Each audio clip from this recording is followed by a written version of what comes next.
Muy buenas tardes, gracias por sintonizar este reporte diario sobre la coordinación institucional y los esfuerzos conjuntos para enfrentar la emergencia nacional por la COVID-19. Saludamos al señor Presidente de la República, don Carlos Alvarado, a la señora Ministra de Trabajo y Seguridad Social, doña Yanina Dinarte, la Ministra de Planificación y Política Económica y además coordinadora del equipo económico, doña Pilar Garrido, y nos acompaña hoy también el señor Ministro de Turismo, don Gustavo Segura. De inmediato vamos a escuchar el reporte epidemiológico por parte del señor Ministro de Salud mediante este video.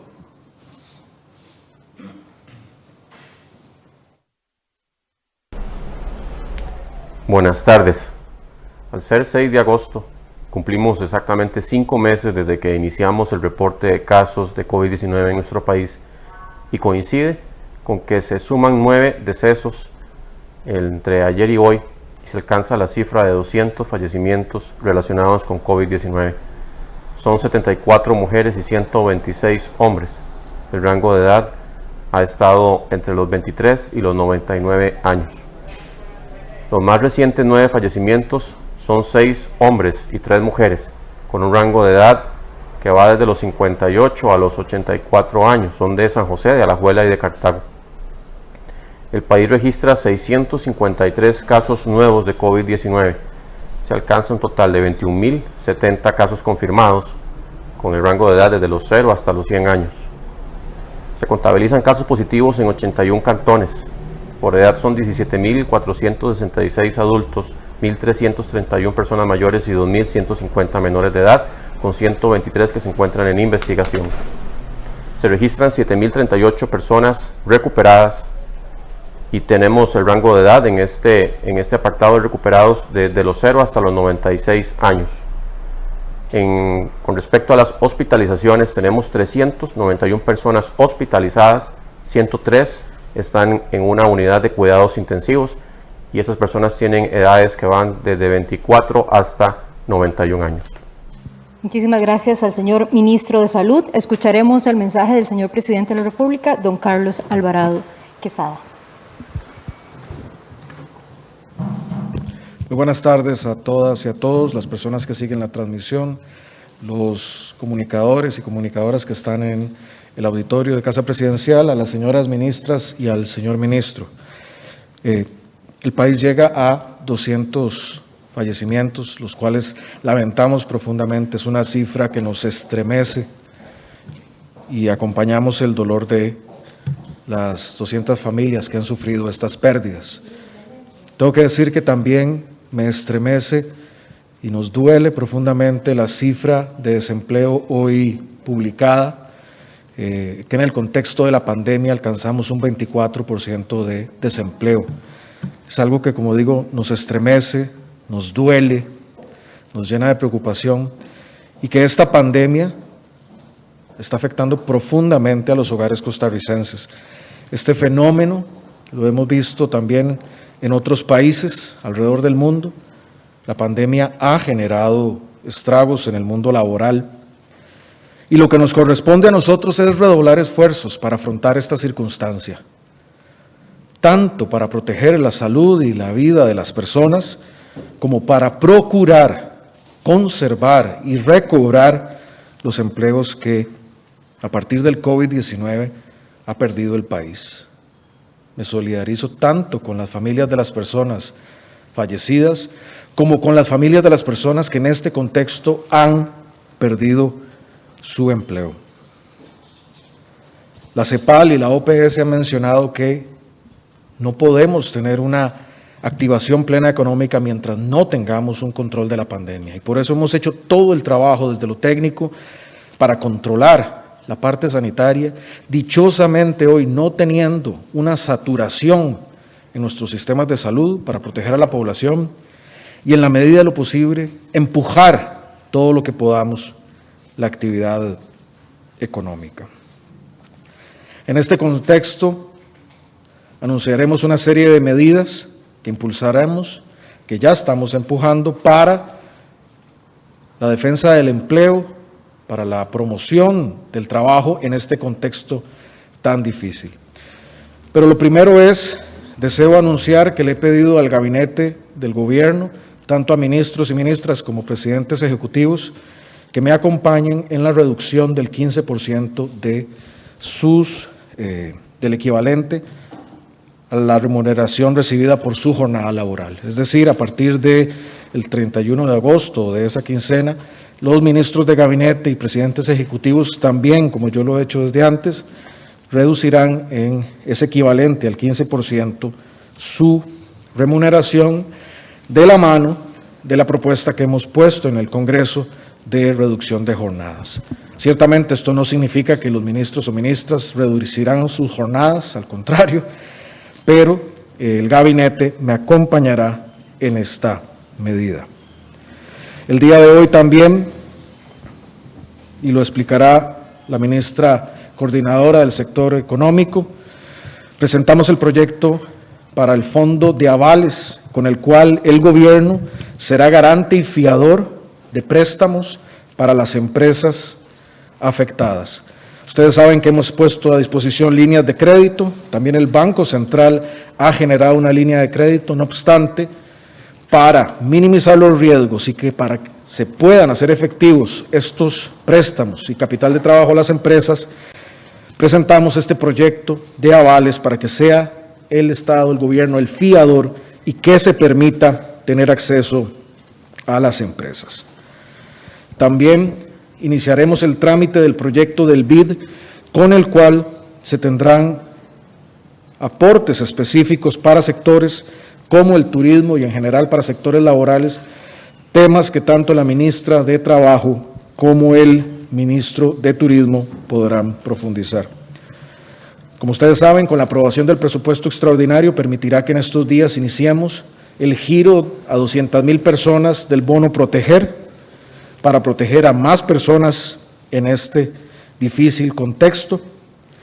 Y como lo ha hecho antes el sentido patriótico de la Asamblea Legislativa con el apoyo a proyectos, reiteramos nuestra necesidad de aprobar proyectos en materia de empleo, a los cuales quiero citar proyectos que hemos convocado a las sesiones extraordinarias: el proyecto para modernizar el INAH, el proyecto de simplificación de trámites en las microempresas, el proyecto para fortalecer la inversión pública en infraestructura, tanto en delegaciones de policías como en carreteras, el proyecto para facilitar la inversión turística en costas y también el proyecto que permite las jornadas excepcionales y permite a las empresas ampliar su capacidad de contratar personal. Esta tarde, como se ha informado, me reuniré con representantes de los gobiernos locales, alcaldes y alcaldesas, y también luego me reuniré con representantes de distintas cámaras para discutir opciones, tanto en materia de propuestas que han formulado, como buscar mejores balances en materia de la atención de la pandemia y en lo que podemos llevar adelante en activación económica.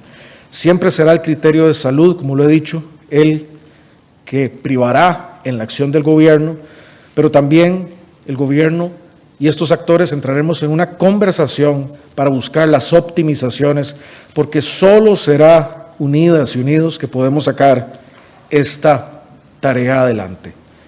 Días atrás lo había dicho, vivimos de los tiempos más difíciles que Costa Rica ha experimentado en las últimas décadas. Es lo más cercano que vivimos a una guerra donde es un enemigo invisible y silencioso, pero que causa muertes y causa estragos en nuestra economía. Pero igual que en esos contextos, solo el valor, la unión, la sapiencia, la prudencia es la que puede sacarnos adelante como país.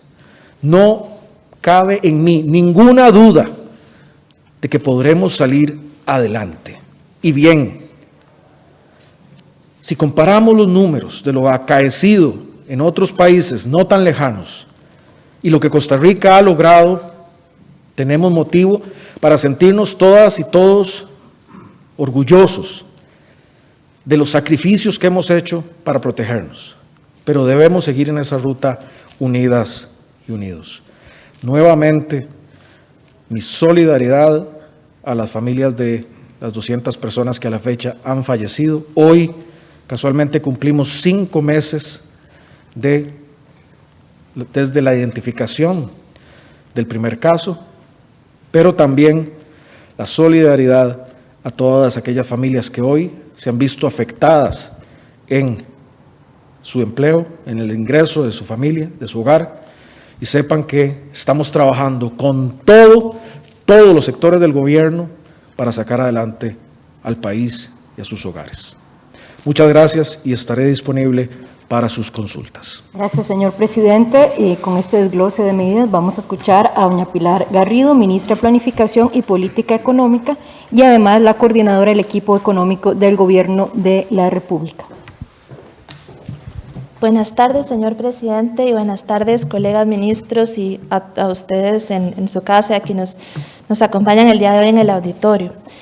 Queremos presentarles lo que es el Fondo de Avales. El Fondo de Avales es uno de los instrumentos clave de lo que es la hoja de ruta económica. El propósito de este Fondo de Avales es reactivar el crédito, proteger el empleo y apoyar empresas golpeadas por la pandemia, particularmente de los sectores turismo, comercio y transportes. La idea de estos avales es que se puedan otorgar para mejorar el acceso de las empresas al crédito bancario, para capital de trabajo y también para facilitar la readecuación de deudas de las firmas detectadas y que han sido afectadas por la COVID-19.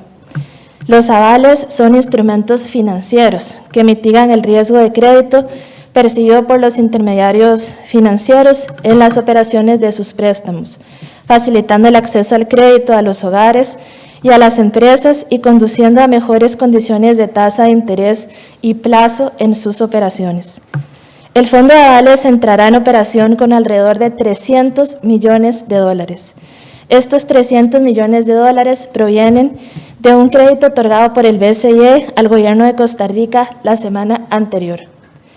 Una vez que se cuente con la aprobación legislativa de dicha operación de financiamiento externo y del proyecto de ley de los avales que estamos presentando, el mecanismo de avales va a poder empezar a operar en beneficio de muchas empresas costarricenses que están comprometidas con la protección del empleo. El fondo emitirá avales que cubrirán hasta el 80% del saldo de las operaciones crediticias individuales. Estas operaciones crediticias en dólares y también en colones por un plazo de hasta 15 años. Un rasgo fundamental de este fondo es que también lo vamos a estructurar bajo una modalidad de pérdida esperada. Eso significa que esos $300 millones iniciales pueden avalar y pueden garantizar con una pérdida esperada del 10% más de $3.000 millones. Es decir, con esto podremos beneficiar al 20% del total de las empresas a nivel nacional. Las empresas, por su parte, para poder ser beneficiarias de estos avales, tienen que comprometerse a garantizar que van a resguardar el nivel de empleo existente, o en su defecto, que van a hacer todo lo posible por recuperar el nivel de empleo que tenían antes de la afectación de la pandemia en el menor plazo posible. Estos fondos les serán dados a los intermediarios también por la vía de la reducción de exposiciones. El fondo de avales y los avales en sí mismos están pensados como un mitigador de riesgo por parte de la SUGEF. Hoy nos sentimos satisfechos de presentarles a ustedes este fondo de avales, que es el resultado de varias semanas de trabajo, en las cuales ha habido un liderazgo del Poder Ejecutivo en la materia, pero también ha sido un esfuerzo acompañado por otras entidades como lo son el Banco Central, la CONACYF, la SUGEF y también actores relevantes como la Asociación Bancaria Nacional, los bancos y algunos expertos también independientes como Gerardo Corrales o como José Luis Arce, a quienes agradecemos mucho sumarse a este esfuerzo del Poder Ejecutivo. Esperamos que con la confianza y la buena disposición que ha caracterizado el esfuerzo país de recuperarnos de la pandemia, podamos pronto estar aprobando este proyecto tan importante para resguardar el empleo y el tejido productivo. Finalmente, quisiéramos hacer una excitativa a quienes están del lado de los intermediarios financieros para poder irse preparando para acoger el funcionamiento de este esquema de los avales, ir preparando su implementación, de tal manera que podamos ver reflejado en las empresas y que se sientan más beneficiadas de lo que son condiciones crediticias mucho más blandas y poder entonces garantizar, apoyar mejor al sector privado en el entendido de que es quien nos puede ayudar como país a seguir protegiendo el empleo y el tejido productivo. Muchas gracias. Gracias a la señora ministra de Planificación y coordinadora del equipo económico del Gobierno de la República. Escucharemos de inmediato a la señora ministra de Trabajo y Seguridad Social, doña Yanina Dinarte.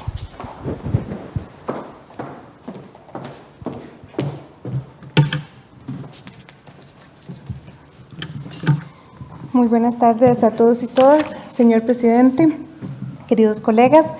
Efectivamente, esta tarde los resultados que nos ha presentado el INEC son resultados que lamentamos muchísimo y por lo cual no solo hemos venido trabajando, sino realmente buscando alternativas para poner a disposición, entendiendo que la afectación laboral que tenemos en estos momentos también son resultado en mucho de los alcances que esta pandemia tiene en la actividad económica de nuestro país, con actividades que han enfrentado una desaceleración nunca antes vista y por supuesto con un deterioro de la capacidad de las empresas para poder sostener el empleo precisamente por las medidas sanitarias o de confinamiento y también por la reducción en la demanda.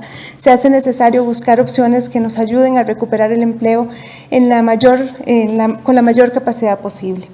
Como sabemos, hasta el momento tenemos cerca de 215,000 personas a las que se les ha aplicado alguna medida, ya sea de reducción o suspensión de contratos, y también sabemos que si bien poco a poco algunas empresas han empezado a levantar estas medidas, las acciones que se tienen que tomar en términos del confinamiento hacen que muchas puedan estar entrando y saliendo, es decir, habilitando y deshabilitando esos espacios de trabajo. Por eso también desde el área de la inspección hemos venido identificando opciones para facilitar a las empresas el hecho de que puedan ir recuperando los puestos de trabajo que han tenido que enviar a suspensión y reducción. Por otro lado, se han hecho grandes esfuerzos, como ya sabemos, con el bono Proteger, que nos ha permitido llevar un alivio a muchísimas familias, y recientemente con el presupuesto aprobado vamos aún a poder llegar a otras personas que teniendo una gran necesidad habían estado en espera, y con esto damos un alivio importante. Sin embargo, también es necesario poner en perspectiva de un esfuerzo que hemos venido trabajando y que se ha logrado concretar precisamente para enviarlo a la Asamblea Legislativa y que, como adelantaba el señor presidente, nos permitirá llevar un alivio, una nueva forma de alivio a las personas que tienen afectación laboral. En este caso, desde el mes de abril, el Ministerio de Trabajo, gracias a la facilitación que hizo en su momento tanto Mideplan como el Ministerio de Hacienda, iniciamos las negociaciones con el BID para poder habilitar un empréstito que nos permita acompañar a las poblaciones afectadas y generar opciones de empleabilidad. Este programa básicamente tiene por objetivo el contribuir a asegurar niveles mínimos de calidad de vida en las personas más vulnerables frente a esta crisis y a esta pandemia. El objetivo específico es poder apoyar niveles mínimos de ingreso y de empleo tanto en la población nacional como en la población migrante que han sido afectados por el coronavirus. En este sentido, este proyecto que hemos negociado tiene una serie de componentes que son muy importantes. Por un lado, tiene un componente que básicamente nos permitirá generar nuevos bonos Proteger. Esto nos permitirá generar cerca de 119,000 nuevos bonos. Al mismo tiempo que en ese componente también viene unos recursos que permitirían generar alivio presupuestal o alivio fiscal a nuestro país.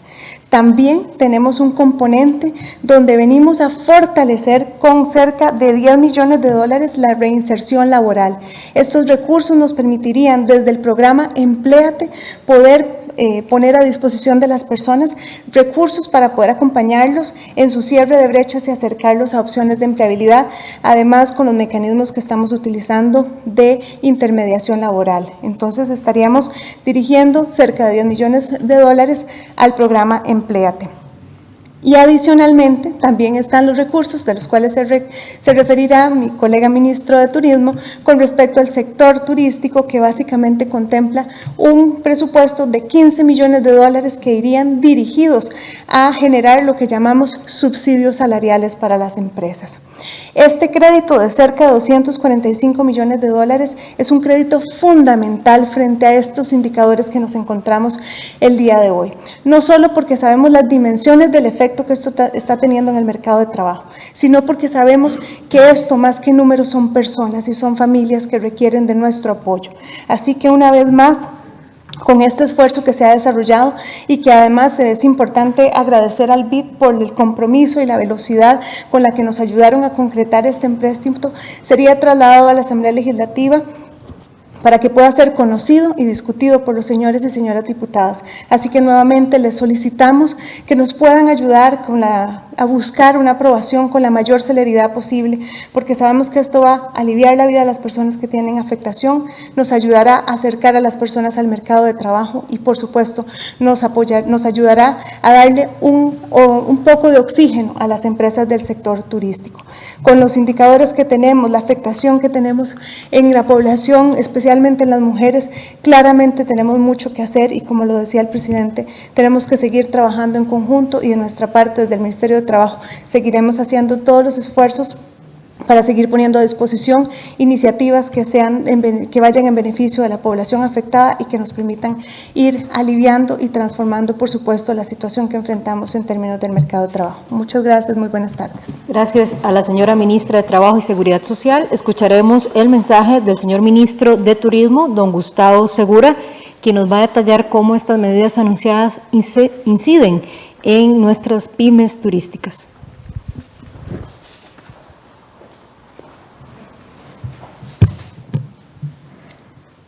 Muy buenas tardes, señor presidente. Muy buenas tardes, señoras ministras. Buenas tardes a las personas presentes acá y a las personas que nos observan y nos escuchan en estos momentos en Costa Rica. En las últimas horas hemos podido compartir algunas buenas noticias, como la llegada de los primeros vuelos con pasajeros internacionales después de más de 4 meses del cierre de nuestras fronteras internacionales. Además, más recientemente, la posibilidad de aceptar pólizas internacionales de seguros a los turistas mediante un mecanismo específico. Y tercero, hoy les puedo decir que ya hay ante la Superintendencia General de Seguros un segundo producto registrado local de aseguramiento para viajeros. Hoy queremos sumar entonces una luz adicional de esperanza para este golpeado sector turístico y nos complace informar que de este bono PYME Proteger, como bien acaba de explicar la señora ministra de Trabajo, unos 8.500 millones de colones, el equivalente a unos 15 millones de dólares, se destinarán a micro, pequeñas y medianas empresas turísticas, con el objetivo de ayudarles a sostener los empleos. Se trata de un universo aproximadamente de 5.000 empresas y esto le estaría ayudando al sector, en la medida de lo posible, a sostener aproximadamente 30.000 empleos. Para acceder a esta ayuda se necesita cumplir algunos criterios, en efecto ser, de acuerdo a los criterios del Ministerio de Economía, Industria y Comercio, una micro, pequeña o mediana empresa, contar con declaratoria turística o certificado de sostenibilidad turística, o bien tratarse de un guía turístico o una empresa de transporte de turismo debidamente inscritas ante el Instituto Costarricense de Turismo. Se trata entonces de fondos no reembolsables y su objetivo es que financien una parte de las planillas de las empresas beneficiadas. Aquellas empresas que califiquen entonces reciben un subsidio para ayudarse a pagar el salario de sus colaboradores. Y la idea es que se comprometan entonces a conservar esos colaboradores en sus planillas.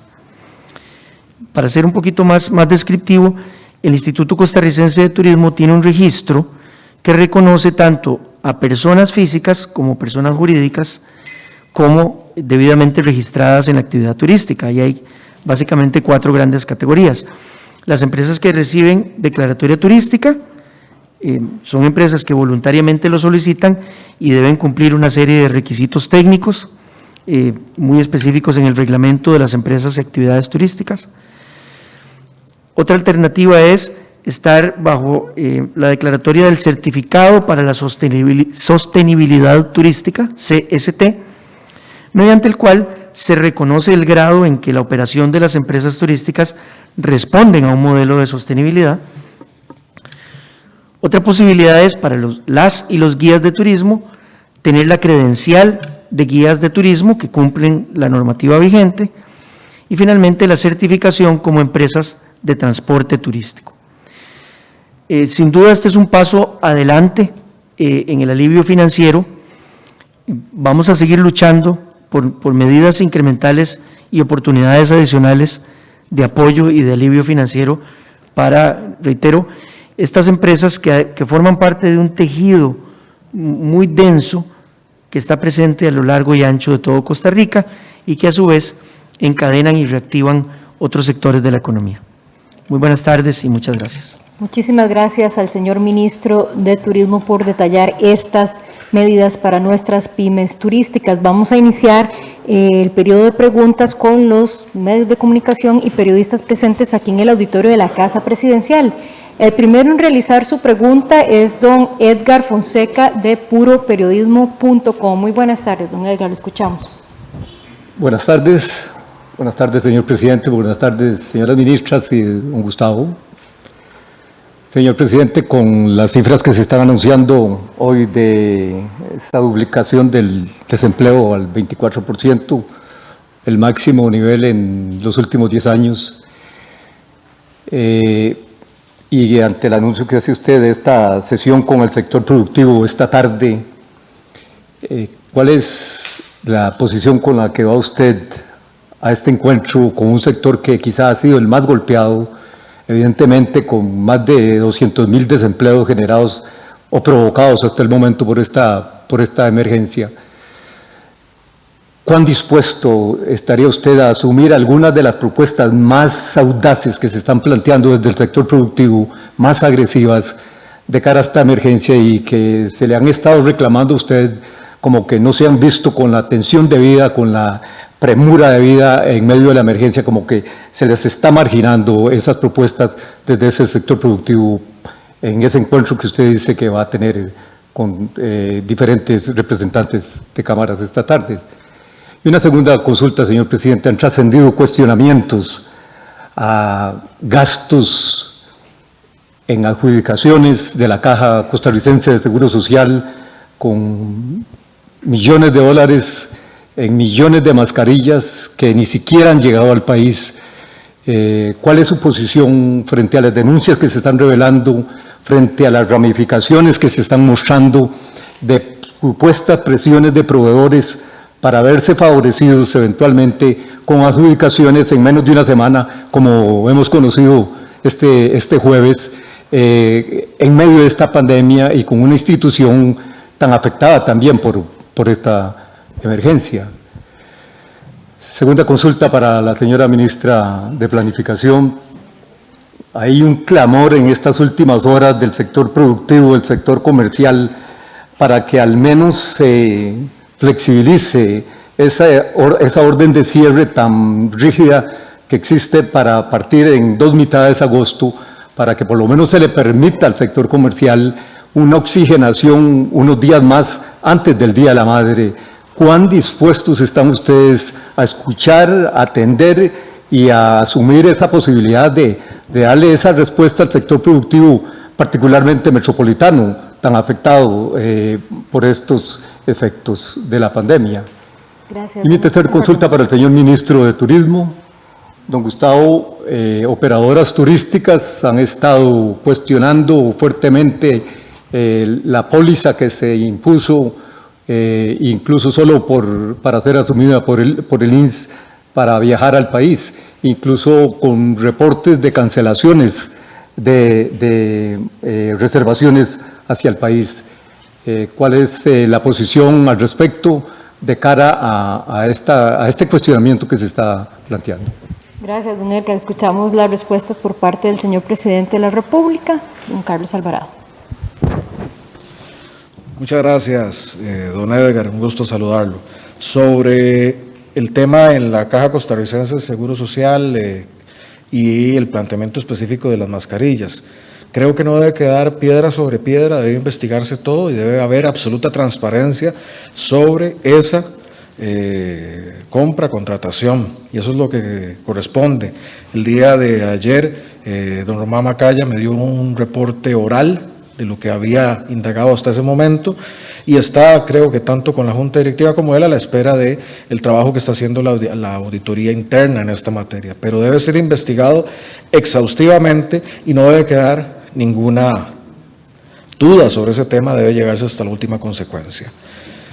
Desde el inicio de la pandemia, y esto lo agrego como un comentario, en las instancias operativas yo le dije a los diferentes jerarcas que debíamos ser particularmente meticulosos en los temas de proveeduría de todos. ¿Esto por qué? Aquí tenemos que ver que la pandemia ha generado una necesidad de muchos insumos y de muchas compras en muchos casos que se tienen que hacer por mecanismos de emergencia. Les he pedido que entonces sean particularmente vigilantes, porque por un lado tenemos que tener el equipo de protección, los diarios, las diferentes cosas ahí en el momento que se necesitan, y al mismo tiempo tenemos que hacerlo sin violar ningún principio y a la vez dándole tranquilidad y transparencia a los costarricenses de que los fondos públicos se están usando para protegerlos en la emergencia. Por eso es tan crítico que este caso se vea con detalle y, como he dicho, que no quede piedra sobre piedra, que se investigue al máximo. Eso es lo que corresponde en ese sentido. Sobre la sesión de hoy, será una sesión para intercambiar criterios, para escuchar, para recibir propuestas, para ver análisis. Antes, incluso yo, de comprometer cambios de una decisión política, cualquier cosa lo haría como el proceso que llevamos, que es someterlo, las propuestas, a la indagación técnica de los impactos. Voy a ponerle un ejemplo. Yo recibí en algún momento una propuesta de cómo abrir cierto sector en cierta dimensión. Y solicitamos la proyección al equipo que hace las proyecciones temporales. Y la diferencia entre una propuesta y otra propuesta proyectada en el mediano plazo era una diferencia que variaba entre una proyección de 900 y 600 personas muertas. Ese es el tipo de impacto. Suena a números, pero a la larga son personas. Cuando se adopta un tipo de decisión de ese es el impacto que llega a tener. Obviamente tiene impactos en la parte económica, lo sabemos, pero también impactos en la parte de la salud. Un impacto, el más latente, creo yo, lo vemos cuando estuvimos acá, y quienes hayan estado, si no me equivoco, entre el 10 y el 12 de julio, cuando vimos la proyección del CIMPA de ese día. En la proyección del CIMPA de ese día, si no había un cambio, para aproximadamente el 22 de julio teníamos saturación de unidades de cuidados intensivos. Hecho que no pasó, dichosamente, porque se actuó en ese sentido. Porque ganamos también tiempo para ampliar nuestra capacidad. Pero ese es el tipo de materia con el que trabajamos a la hora de tomar esas determinaciones. Esos criterios, esas propuestas, yo gustosamente las escucharé, las veremos, las analizaremos y también las someteremos análisis como los de equipos de la sala de situación, para ver qué es lo mejor desde un punto de vista económico y de salud. Si alguna de esas propuestas, por ejemplo, logra que podamos tener más apertura y no impactar nuestra saturación o la salud, no le quepa duda que será algo que adoptaremos, porque eso va en la línea del balance que estamos buscando construir. Y hago una acotación, aunque es materia del ministro me lo estoy metiendo en la cancha, ministro, pero en el tema de los seguros, la línea de nuestra administración tiene que haber garantía de que los costos sean cubiertos en caso de que alguien tenga COVID, porque los costos de hospitalización son altos, y si no hay cobertura, corre por cuenta de todos las y los costarricenses. Se dio el caso, y Román Macaya aquí lo reafirmó, el personal costarricense en el exterior que estaba asegurado, una vez que quiso hacer algunas gestiones, la aseguradora en ese caso le dijo, no lo cubre, y quedó descubierta toda esa gente. El decreto lo que establece en primera instancia era un seguro abierto a la competencia, reconocido por, en este caso, SUGESE. Profundizamos y hemos ido aprendiendo en esta experiencia, porque esto nunca se ha hecho antes. Y ahora ya se incorporó los seguros internacionales, y como lo informó el ministro, porque está abierto en la competencia, ya hay otro producto, y el viajero puede comprar el producto que considere mejor. Pero lo importante es, para las y los costarricenses y nuestra seguridad social, que ingrese con protección. Eso es lo crítico, siempre bajo la línea de proteger la salud. Un gusto saludarlo hoy, don Edgar. Gracias, señor presidente. Vamos a escuchar al señor ministro de Turismo para complementar esta respuesta. Si no me equivoco, también el señor presidente abordó la pregunta sobre cierres y aperturas. Gracias, don Edgar, por la consulta. Sí, sin duda que para los dos primeros vuelos, a ese momento, de los dos primeros vuelos que recibió Costa Rica, solo había un producto registrado ante SUGESE.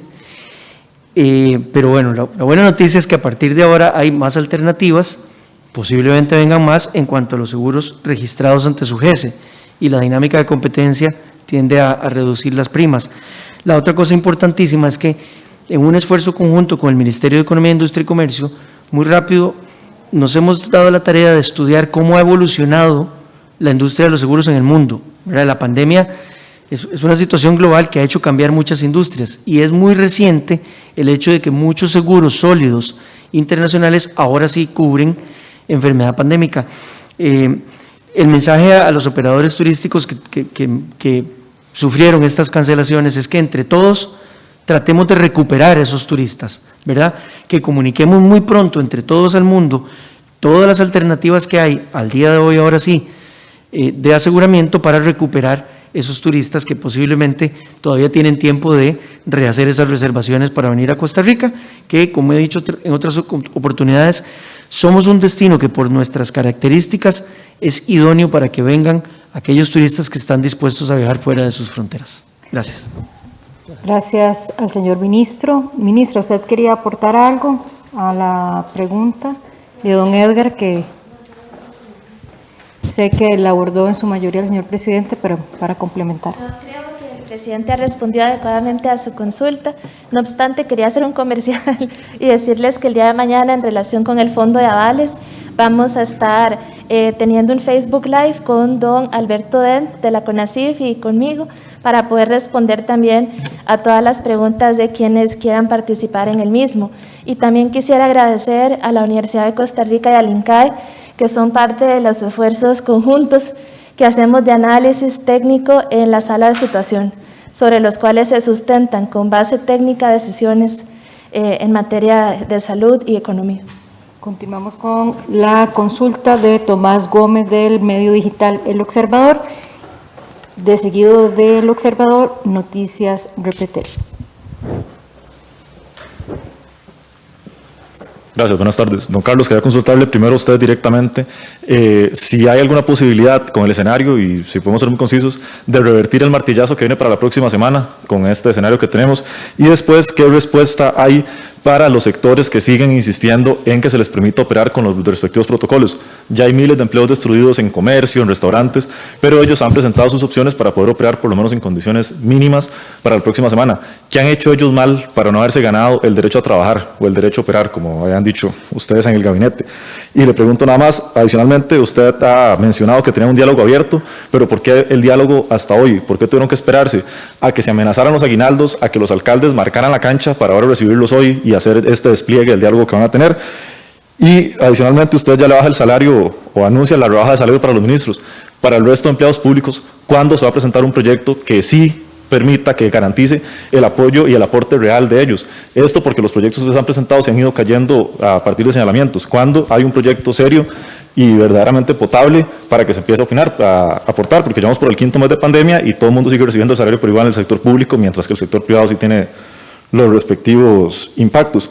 Tal vez empecemos por ahí, después un par de preguntas puntuales para doña Pilar y don Gustavo. Señor presidente. Gracias. Muchas gracias, Tomás. Un gusto saludarte. En materia de la propuesta de jornadas, de reducción de jornadas, es la propuesta que legalmente, como hemos dicho, es la viable y está planteada ahí. Lo que hace que eso sea viable es que consiga los votos para avanzar. Y esa propuesta no la hemos retirado como tal.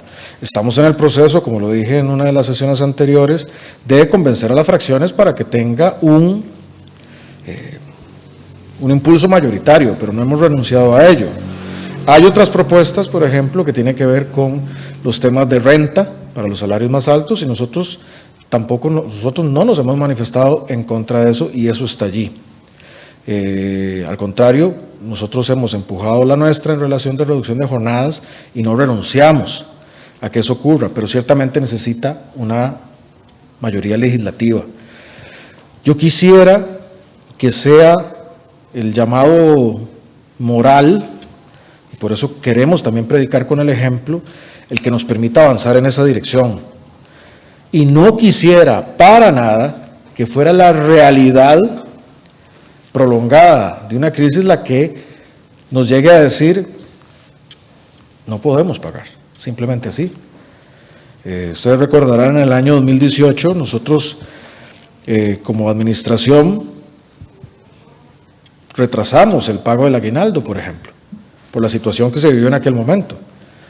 Fuimos claros en aquel momento. Hoy no estamos en esa circunstancia, dichosamente, pero si no empezamos a adoptar ciertas medidas en esta situación crítica, pues llegará. Entonces no hemos renunciado en esa dirección. Sobre las propuestas, Tomás, lo que hacemos, no es la primera vez, lo que hacemos es que las sometemos, y no las someto yo, las someten los técnicos, a criterios como las matrices de riesgo o las proyecciones estadísticas que hacen las personas que saben de esto. Y son eso lo que nos retroalimenta para adoptar determinaciones.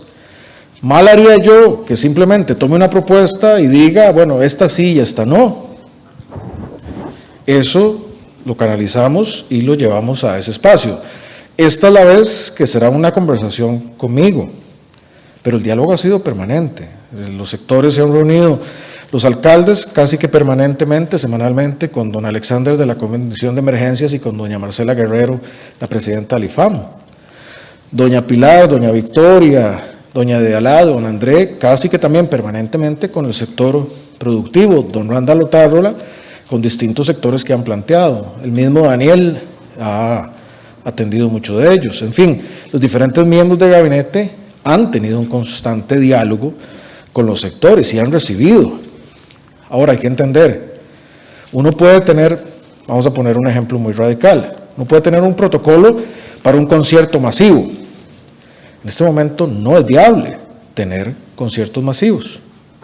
Uno puede tener incluso, como ya se tienen, protocolos para regreso a clases, pero en este momento no hay luz verde para ir a clases.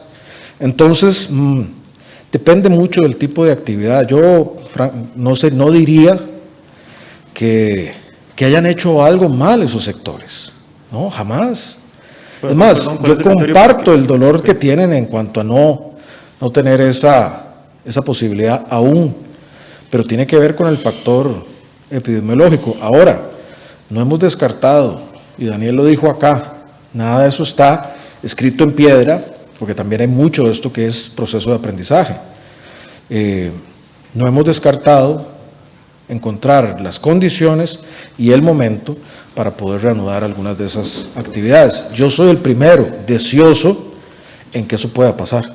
Pero puntualmente, ¿por qué restaurantes y comercios no en el escenario en que vamos para el Día de la Madre si ellos ya han presentado todas las condiciones y ellos reclaman específicamente? Porque una cosa como un motel sí puede y ellos no, a pesar de los protocolos que han planteado. Son las recomendaciones de quienes conocen en la parte técnica de eso. O sea, yo como presidente lo que procuro es el bienestar de la población en salud y en economía. Y en el balance que se nos plantea frente a eso, hay actividades que son recomendadas, hay otras que no. Ahora, yo pido siempre la constante revisión. Yo como ciudadano también tengo inquietudes y pido que cosas se hagan. Desde meses atrás, por ejemplo, en el tema de las líneas aéreas, los vuelos. El virus entró a Costa Rica por avión, no podemos olvidar eso. Y aún así, con el análisis, con el trabajo, hemos decidido abrir vuelos. ¿Para qué? Para dar esa señal y para empezar poco a poco a activar. Y ya tenemos 2 experiencias y ya vamos mejorando. Yo confío que eso va a generar ¿qué? Que podamos abrir un poco más después y activar eso. Confío que eso mismo que hicimos, igual que lo hicimos en playas. En playas se evaluó, el reporte que tenemos de playas es un gran empoderamiento comunal de la gente en los protocolos. Bueno, no descarto que en ese momento podamos también avanzar en otras, pero tiene que haber un seguimiento muy específico desde la recomendación de espacios como la sala de situación. Gracias. Consultas puntuales para el señor ministro de Turismo, me indicó. Sí, don Gustavo, si gusta, toma su lugar aquí en el podio para atender la consulta del medio digital El Observador. Quien se la realiza es el periodista Tomás Gómez. Claro.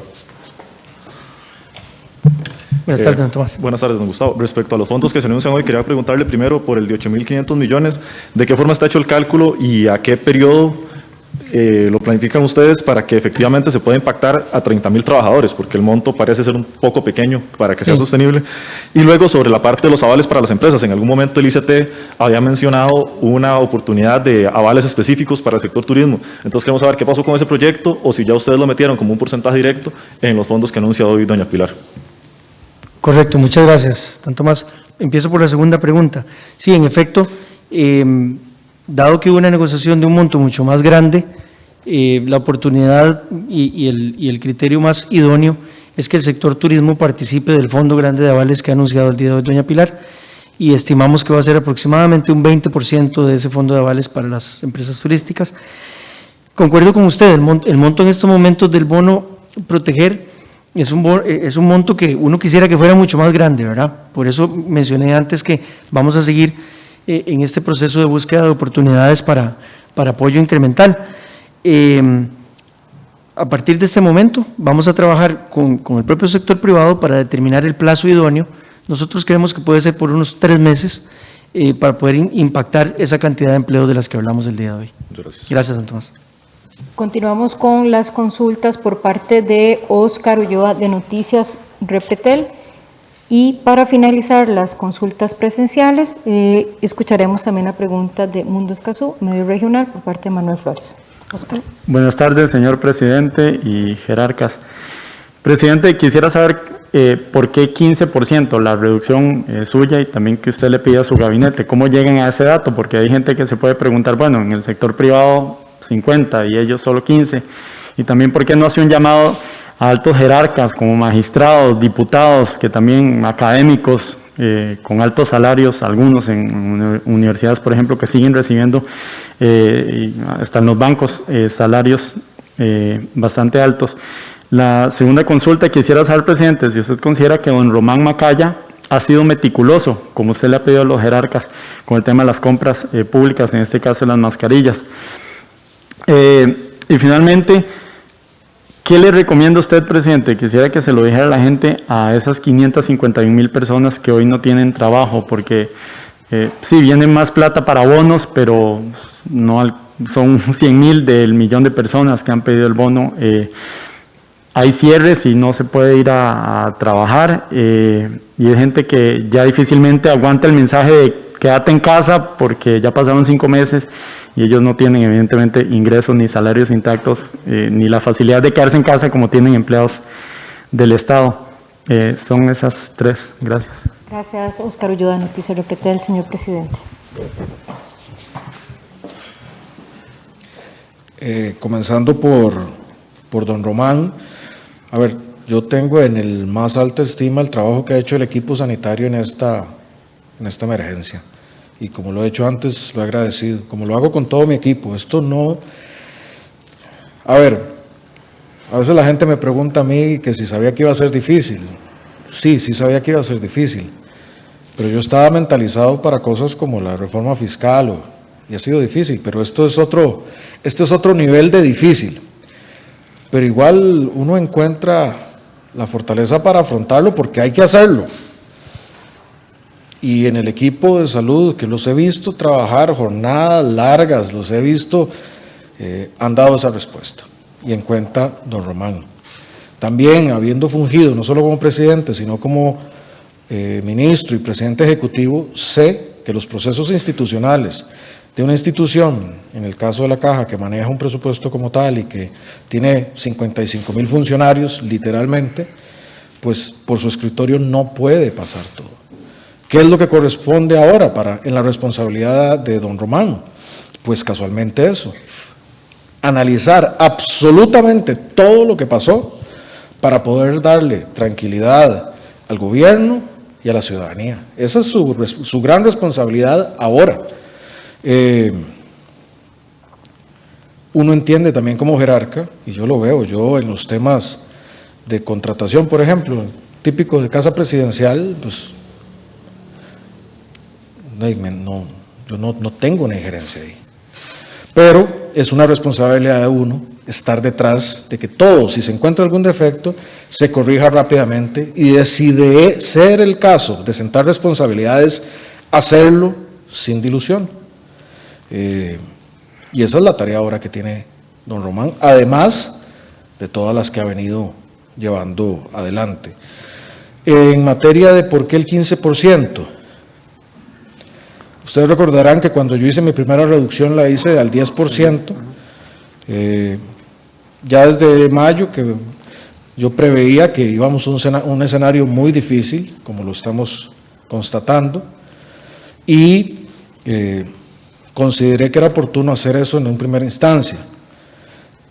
Cuando hicimos el análisis del proyecto de reducción de jornadas para los salarios superiores a 1.500.000, se determinó que ese 15%, por un lado, permitía un aporte solidario importante, por otro lado, su afectación, si bien es importante, no era tal a esas personas que ganan esos salarios, y de ahí fue que se diseñó con esos criterios. Eso lo diseñó pues el equipo económico, hizo un diseño sobre eso, se vieron varios escenarios y ese consideró que era el óptimo. De ahí que siendo ese el óptimo, yo para ser congruente actualicé mi reducción a un equivalente a ese proyecto. Hoy lo que yo le he pedido a mi gabinete es que me acompañe en ese mensaje y que adopte la misma disposición. Igual que la sería en el tema de reducción de jornadas, obviamente sin reducir su jornada laboral, o sea, trabajando lo mismo. En cuanto a otros actores políticos, yo respeto la división de poderes y respeto la conciencia de cada quien. Y yo soy dueño de la mía frente al escenario que tenemos y como líder del Ejecutivo le he pedido a los demás compañeros del gabinete que me sigan en esa dirección, porque es lo que necesita el país en este momento. Y como lo hacemos en materia ambiental o en otras materias, nosotros predicamos con el ejemplo, queremos liderar con el ejemplo.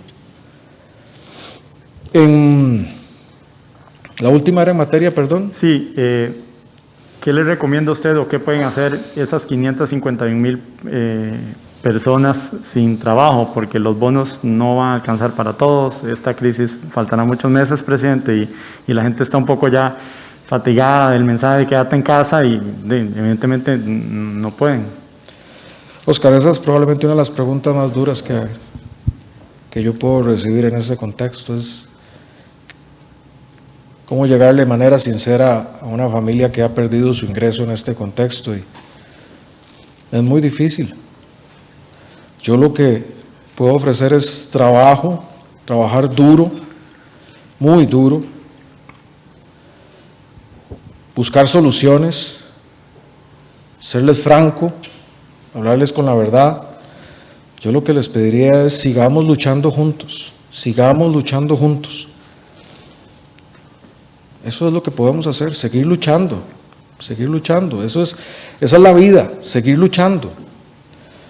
Yo lo que buscaré desde mi competencia es hacer todo lo que esté a mi alcance para mejorar las condiciones del país, para que protejamos la vida, protejamos los empleos. Yo lo que les pediría es eso, sigamos luchando juntos y lo vamos a poder hacer. Presidente, una cuarta consulta, disculpe. ¿Quién toma la decisión final de los cierres o la flexibilización de medidas cuando a ustedes le llegan los criterios técnicos? ¿Es usted? ¿Es don Daniel? Esta semana don Elian en el Congreso dijo que él no participaba en eso, doña Pilar dijo que ella no sabía por qué don Elian no, don Daniel dijo ayer que doña Pilar tenía un representante en la sala de situación. Entonces da la impresión como que el equipo económico no es parte de estas decisiones y incluso las variables socioeconómicas y esos parámetros hasta ahorita se van a tomar en cuenta. ¿Quién toma esa decisión al final? Quisiera saber. Y por la respuesta que le dio a don Edgar y a Tomás, los cierres de la otra semana, eso va. Es que ya quedan 2, 3 días. Si hubiera cambios, evidentemente la gente necesitaría saberlo. O están valorando cambiar, o agosto se va así y listo, y después vemos. Muchas gracias, Oscar. Los cierres como están anunciados están vigentes. Y como también lo ha dicho Daniel, si encontramos una optimización, la anunciaremos oportunamente, siempre pensando en la salud y en el empleo. Les comparto un poco cómo se toman esas decisiones. Hay un equipo técnico que creo que se ha conocido, que es esta sala de situación, donde hay un grupo interinstitucional multidisciplinario, es decir, profesionales de muchos campos, de muchas instituciones, incluso de la academia, público, privado, dando aportes. Eso se trabaja con guía de los jerarcas y al Comité Operativo de Emergencia del alto nivel se elevan recomendaciones. Ahí participamos don Daniel, don Román, don Alexander, participa don Juan Luis para la parte social, participa doña Pilar en la parte económica y si es necesario temas, por ejemplo, de transporte, se convoca a don Rodolfo, si es necesario temas de turismo, se convoca a don Gustavo, así dependiendo del tema. También ahí participa el gerente médico, don Mario Ruiz, participa la doctora Priscila Herrera, y participa don Michael Soto siempre, también, por los temas de seguridad y por los temas de operativos. Cuando hay decisiones de frente, se elevan las recomendaciones, se hace una discusión, yo escucho los criterios de todos, les pido criterio franco, hay discusiones, hay a veces criterios contrapuestos, pero generalmente se establece una decisión por consenso, y así funciona. Hay otras ocasiones donde se genera la discusión, hay que adoptar una decisión, yo pido recomendaciones finales y al final se determina qué se emana en el decreto, qué directriz se emana. ¿Y cuál es el principio que guía esas decisiones? Primero la salud, y después el balance, el equilibrio. Yo sé que se ha cuestionado mucho el tema, y perdón que me extienda, Tranquilo. pero se ha cuestionado mucho el tema del balance económico. Yo les ruego, comparen lo que hemos hecho en Costa Rica con otros países y otras latitudes. Costa Rica no ha tenido ningún cierre absoluto. Nunca en 5 meses de pandemia. No ha habido cierre absoluto. No ha habido eso que se conoce como toque de queda. No ha habido restricción de derechos y garantías. Toda actividad económica que puede, según la recomendación, se le ha dado el visto bueno, porque entendemos el impacto que esto está teniendo. Y aún así, mi petición ha sido que revisemos, que busquemos cada esquina que podamos, cada actividad que podamos ganarnos para tener esa actividad, que la abordemos. Y ese ha sido el pedido. No descartamos que teniendo mejoras que protejan la salud y estén dentro del margen del equilibrio, podamos incorporarlas al actuar de lo que hacemos. Gracias, señor presidente. Manuel Flores, del Mundo Escazú, por parte de los medios regionales, que nos acompaña hoy aquí en el auditorio de la Casa Presidencial. Y nos resta una pregunta vía remota de los medios regionales para concluir esta conferencia de prensa. Bueno, señor presidente, señor Jerarcas. Señor presidente, mañana se va a hacer una vigilia en frente a su condominio. Los representantes de comercio que van a asistir indican que ya en sus manos entregaron un documento para su análisis. ¿Fue analizado ya este documento? Sí, ha sido analizado. Eso lo tiene en sus manos don Randall Otárola y es parte de lo que conoce la sala de situación para la adopción de decisiones. También tenemos, como lo dijo el presidente de la Comisión de Emergencia, don Alexander Solís, la propuesta que remitieron los 3 alcaldes de Escazú, de Mora y de Santana para análisis. Justamente sobre ese tema, ayer, observando la rueda de prensa que organizaron los alcaldes, uno de ellos tocó el tema de que el jerarca Daniel Salas nadie le ha tocado el salario de él se atrevió a decir eso en rueda de prensa. ¿Ya hay alguna ley que se pueda, por lo menos avanzando, para darle un tope al salario de los alcaldes? Inclusive en pandemia ha habido aumento de salarios y yo pienso que es una oportunidad para que también hoy, que va a ser una reunión entre ustedes y los jerarcas de la alcaldía, pues también haya una propuesta de parte del gobierno y también se estudia alguna ley para que se haga un tope a esos salarios millonarios. Entiendo que hay una iniciativa de ley para volver a normar el salario de los alcaldes. De hecho, la ley de fortalecimiento de las finanzas públicas ya generó un tope, si no me equivoco, ¿correcto? Ya hay un tope a los salarios, o sea, no pueden superar lo de los alcaldes. Ya desde lo que nosotros pedíamos de gobierno ya avanzamos allí. Pero si tuviera que hacer algo adicional, yo veo 2 rutas. Una, la ruta legislativa, que está la iniciativa, y 2, llamémosle la autorruta, que es un poco la que nosotros nos estamos aplicando, en cuenta don Daniel. Hay que decir cosas que la gente, y yo me tomo la libertad de decirlo. Don Daniel, cuando pasó de su puesto en el Ministerio de Salud a ser ministro, se le bajó el salario, porque los ministros ganan menos que la plaza que él tenía en el Ministerio de Salud. O sea, él, para asumir esta gran responsabilidad, ya bajó su salario. Y ahora lo va a hacer otra vez. Don Michael Soto también. Don Michael Soto ganaba más en el OIJ, en su puesto, que lo que gana como ministro de Seguridad.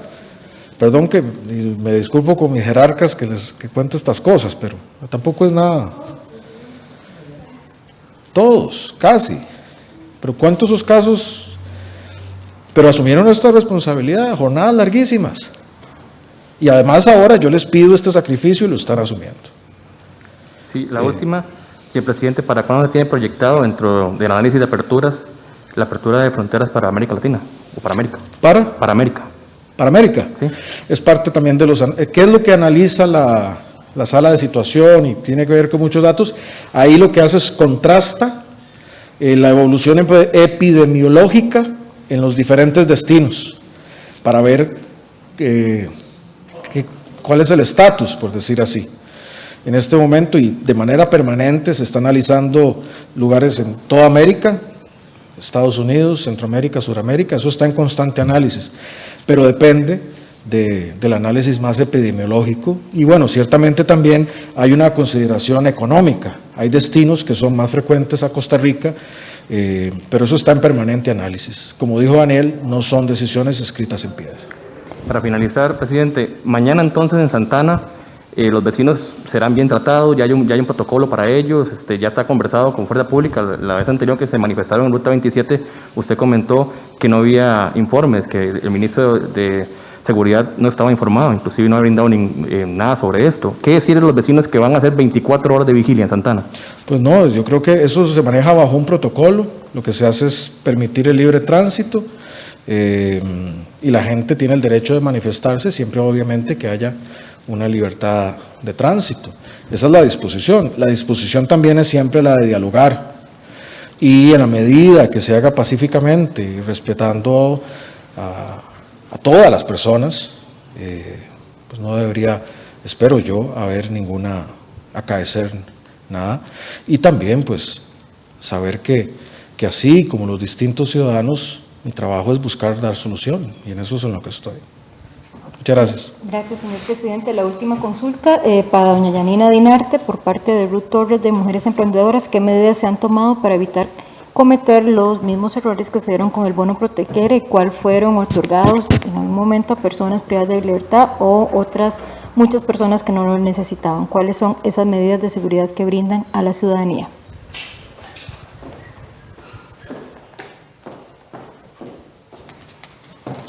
Muchas gracias, Ruth. Esa es una pregunta muy importante porque es necesario actualizar sobre ese proceso que se identificó. Creo que ha habido una confusión que ha calado significativamente en la opinión pública con respecto a la advertencia que hicimos en algún momento de que habían personas que tenían inconsistencias en sus pagos. Habíamos señalado que habían 2.300 personas que tenían alguna inconsistencia.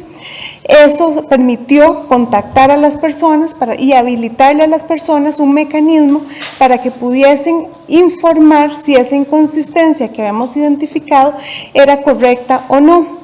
A partir de ese proceso se aperturó un órgano de investigación que ya ha avanzado significativamente porque esto se va haciendo puntualmente caso por caso para poder tener profundidad e identificar qué es la situación. Y es importante decir que ya hemos logrado identificar de un primer grupo bastante grande, de un poco más de 1.000 personas, de esas 2.300, donde solamente habían 6 personas que efectivamente se les había pagado sin que les procediera el beneficio. ¿Qué era lo que pasaba? Teníamos muchas personas que les había cambiado su situación y por tanto variaban en algunos casos los factores o ya no cumplían los requisitos que el decreto había establecido. También es importante decirlo.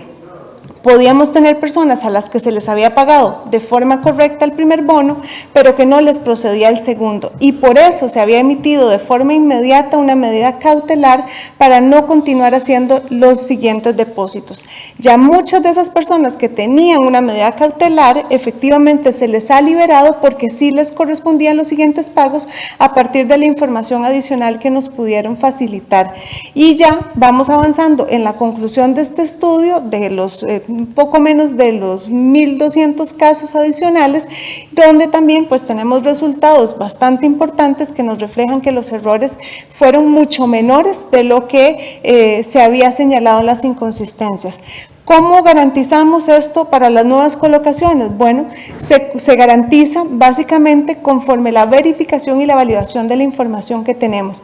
Para eso hemos hecho acercamientos para revisar con las bases de datos originales, para tener certeza que la información esté actualizada. Eso muchas veces también nos puede implicar algunos atrasos, de tal manera que la validación se dé de la manera más segura y evitemos al máximo que se puedan generar errores. En este sentido, por supuesto que la tasa que podríamos estar teniendo de errores con respecto a la colocación de los recursos es muy inferior, insisto, de lo que se había advertido, porque no eran mal pagados, sino que eran hubieran inconsistencias de las cuales se ha logrado verificar que no en todos los casos y más bien todo lo contrario, en la gran mayoría sí estaban bien pagados. Muchas gracias. Muchísimas gracias a la señora ministra de Trabajo. Muchísimas gracias a ustedes por su sintonía. Nos escuchamos y nos vemos mañana viernes.